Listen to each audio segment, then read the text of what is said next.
Frères et sœurs, assalamu alaikum. Bienvenue dans notre chaîne. La vidéo d'aujourd'hui portera sur le monde des djinns. On va parler plus particulièrement de l'une des caractéristiques les plus intrigantes des djinns. Cette caractéristique s'appelle en arabe at-tashakkul, c'est-à-dire la capacité de prendre la forme de quelque chose ou de quelqu'un. La traduction la plus proche en français, c'est la métamorphose. Nous parlerons donc en détail de la capacité des djinns à changer leur forme et nous allons plonger dans le monde des djinns. Il est intéressant de noter que la métamorphose est essentiellement lorsque les djinns sortent du monde de l'invisible pour entrer dans notre monde et notre réalité physique. Cette caractéristique unique des djinns leur permet d'exister dans leur propre dimension ou de prendre la forme de quelque chose d'autre, quelque chose qui peut être vu par nous, les êtres humains, et qui appartient à notre réalité physique. Cette capacité signifie essentiellement que les djinns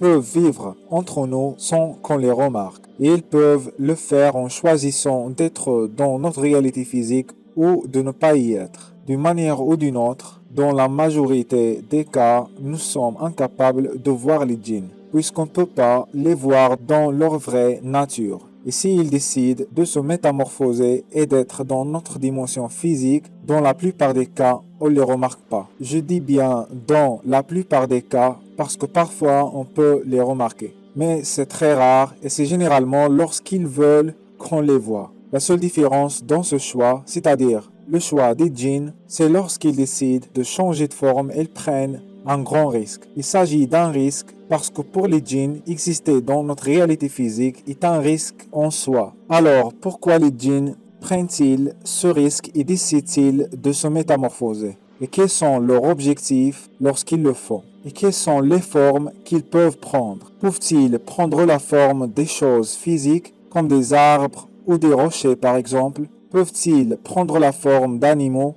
Et est-ce qu'ils sont capables de prendre la forme des êtres humains? Ce qui est vraiment intéressant et fascinant à propos du sujet de la métamorphose des djinns, c'est que toutes les cultures, partout dans le monde et autour de tous les continents, ont des histoires sur la métamorphose et le changement de forme, ou quelque chose qui y ressemble. L'idée des démons, de fantômes ou d'autres entités qui existent en dehors de notre réalité physique et qui peuvent soudainement prendre la forme de quelque chose ou de quelqu'un et décident soudainement de faire partie de notre réalité physique, cette idée existe partout. Et elle fait partie des cultures très différentes, des cultures qui sont très éloignées l'une de l'autre, mais qui ont toujours cette idée en commun. Et bien sûr, en tant que musulmans, nous croyons pleinement en noble Coran et en la sunna du prophète Muhammad sallallahu alayhi wa sallam. Et dans cette vidéo, on va voir les hadiths qui parlent des djinns et qui démontrent leur capacité à changer leur forme. Et ce n'est pas tout. Ce qui est aussi très intéressant, c'est que le Coran et les hadiths expliquent en détail tout ce qui concerne les djinns et l'invisible. Le Coran a mentionné les djinns à plusieurs reprises. Allah subhanahu wa ta'ala a dit dans le noble Coran وَمَا خَلَقْتُ الْجِنَّ وَالْإِنسَ إِلَّا لِيَعْبُدُونَ. Allah subhanahu wa ta'ala a expliqué de nombreux détails sur les djinns. Ils ont été mentionnés plus de 20 fois dans le noble Coran et nous avons de nombreux hadiths où le prophète Muhammad sallallahu alayhi wa sallam parle des djinns. Il est très important de préciser que personne n'a la capacité de voir les djinns dans leur véritable forme. Selon nos ulama, seuls les prophètes peuvent voir les djinns dans leur vraie forme. Personne ne peut le faire sauf les prophètes d'Allah subhanahu wa ta'ala. Ils sont les seuls qui ont été donnés la capacité de voir les djinns dans leur vraie forme. La seule façon pour les êtres humains de voir les djinns est quand ces derniers prennent la forme d'une chose ou d'un être physique dans notre réalité. Sinon, il est impossible de les voir sous leur forme originelle. Il y a un fait fondamental que tous les musulmans devraient comprendre à propos des djinns et de leur capacité à changer de forme. On parle du fait que les djinns ont plus peur de nous que nous n'avons peur d'eux. Et la raison est la suivante. Lorsque le djinn décide de prendre la forme d'un animal par exemple, il doit adhérer aux lois physiques dans notre réalité. Ce qui veut dire que si quelque chose arrive à ce corps physique ou à cette forme, cela va affecter le djinn lui-même. Par exemple, si un djinn prend la forme d'un serpent et qu'il se fait renverser par une voiture, le djinn sera blessé. Cette décision de prendre la forme d'un être ou d'un objet dans notre réalité physique comporte donc des risques et des conséquences pour les djinns, et c'est exactement la raison pour laquelle ils ont plus peur de nous que nous n'avons peur d'eux. Et ceci est une hikmah d'Allah subhanahu wa ta'ala, une sagesse d'Allah subhanahu wa ta'ala. Et c'est une façon de maintenir l'équilibre du pouvoir entre nous, les êtres humains, et les djinns, de sorte qu'aucune de ces deux créations ne soit plus puissante que l'autre. Imaginez que cette limitation n'existait pas. Par conséquent, on va entendre tous les jours des histoires effrayantes d'animaux parlant par exemple, et les gens vont raconter toutes sortes de rencontres effrayantes.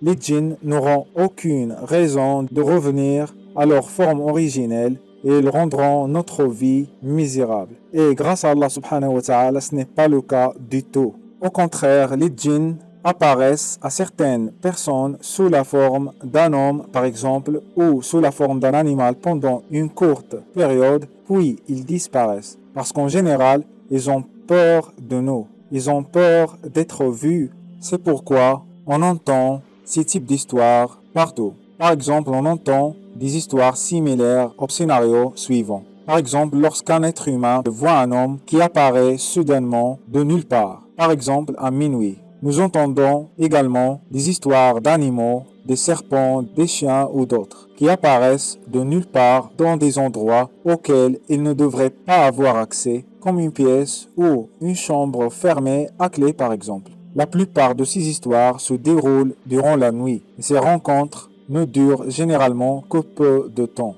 Il y a aussi des histoires où des personnes ont été appelées par leur nom dans des endroits vides où personne n'est censé savoir qui ils sont. Certaines personnes rapportent d'avoir entendu quelqu'un les appeler ou crier leur nom et la plupart du temps, la source de la voix n'est pas visible. Il y a aussi des histoires où des gens ont rapporté avoir marché dans des endroits vides et avoir entendu des pas derrière eux. Et quand ils se retournent, ils constatent que personne ne marche derrière eux. La plupart de ces histoires sont souvent très effrayantes et très étranges. Un modèle qui semble toujours se répéter d'une manière ou d'une autre dans la plupart de ces histoires, c'est qu'il semble que les djinns décident le bon moment et le bon endroit pour être visibles par une personne spécifique et seulement par cette personne. Ce qui signifie que ces expériences ont généralement lieu dans des situations où la personne est seule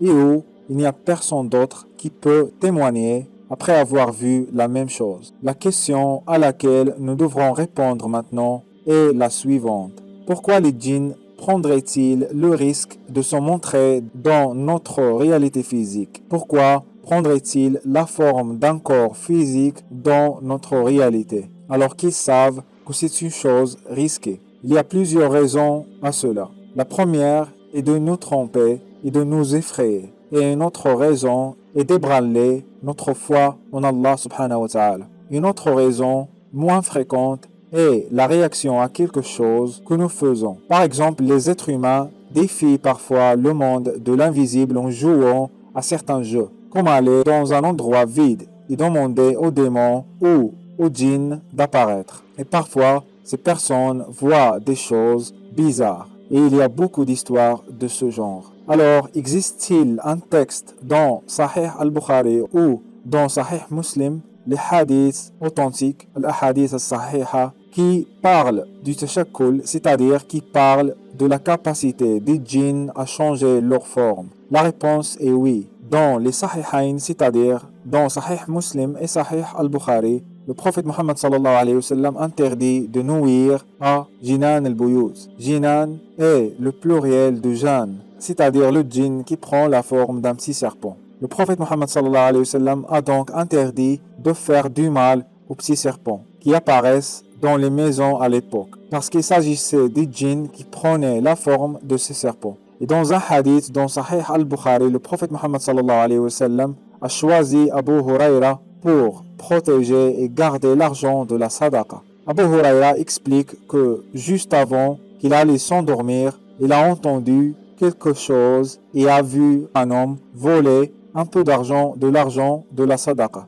Abu Huraira a attrapé l'homme et lui a dit qu'il allait l'amener au prophète Muhammad sallallahu alayhi wa sallam. L'homme va continuer à plaider jusqu'à ce que Abu Huraira le laissera partir. Le lendemain matin, Abu Huraira rencontra le prophète Muhammad sallallahu alayhi wa sallam. Et avant qu'Abu Huraira commence de parler, le prophète Muhammad sallallahu alayhi wa sallam lui demanda « Comment était ton visiteur la nuit dernière ?» Subhanallah, le prophète Muhammad sallallahu alayhi wa sallam savait déjà ce qui s'est passé. Alors Abu Huraira raconte au prophète Muhammad sallallahu alayhi wa sallam toute l'histoire et le prophète lui a dit que l'homme reviendrait. Et c'est exactement ce qui s'est passé. La deuxième nuit, l'homme est revenu et Abu Huraira l'a attrapé. Il a donc recommencé à plaider jusqu'à ce que Abu Huraira le laissera partir au lieu de l'amener chez le prophète Muhammad sallallahu alayhi wa sallam. Le prophète Muhammad sallallahu alayhi wa sallam dit à nouveau à Abu Huraira que l'homme reviendra. La troisième nuit, donc la troisième fois, l'homme fait la même chose. Abu Huraira l'attrape. L'homme recommence à le supplier, mais Abu Huraira refuse de le laisser partir. L'homme dit à Abu Huraira, « Pourquoi ne pas me laisser partir en échange d'un conseil très important ?» Il dit à Abu Huraira de lire Ayat al-Kursi chaque soir avant de dormir parce que cela le protégera du shaitan. Encore une fois, le lendemain, Abu Huraira va raconter au prophète Muhammad sallallahu alayhi wa sallam ce qui s'est passé. Et le prophète Muhammad sallallahu alayhi wa sallam lui a dit « Sadaqaka wa huwa kadoub », c'est-à-dire, il t'a dit la vérité sur Ayat al-Kursi wa huwa kadoub, mais il a l'habitude de mentir d'une manière continue. Kadoub, en arabe, c'est quelqu'un qui ment tout le temps. Puis, le prophète Muhammad sallallahu alayhi wa sallam dit à Abu Huraira, « Ne sais-tu pas qui était ton invité hier soir ?» Abu Huraira ne le savait pas bien sûr. Et le prophète Muhammad sallallahu alayhi wa sallam dit à Abu Huraira, « C'était le shaitan. » Ce hadith nous montre donc que les shayatines ou les djinns peuvent prendre la forme des êtres humains. Il y a d'autres hadiths sur ce sujet et certains d'entre eux sont des hadiths da'ifa. Et il y a aussi des hadiths sahiha sur le sujet. Je vais m'arrêter ici, sinon la vidéo va être très longue. Si vous avez aimé cette vidéo et ce sujet, et si vous voulez voir une autre vidéo similaire à propos de ce sujet dans le futur, Inch'Allah, laissez-nous des commentaires dans la section des commentaires ci-dessous. Merci beaucoup pour votre présence et votre support et assalamu alaikum.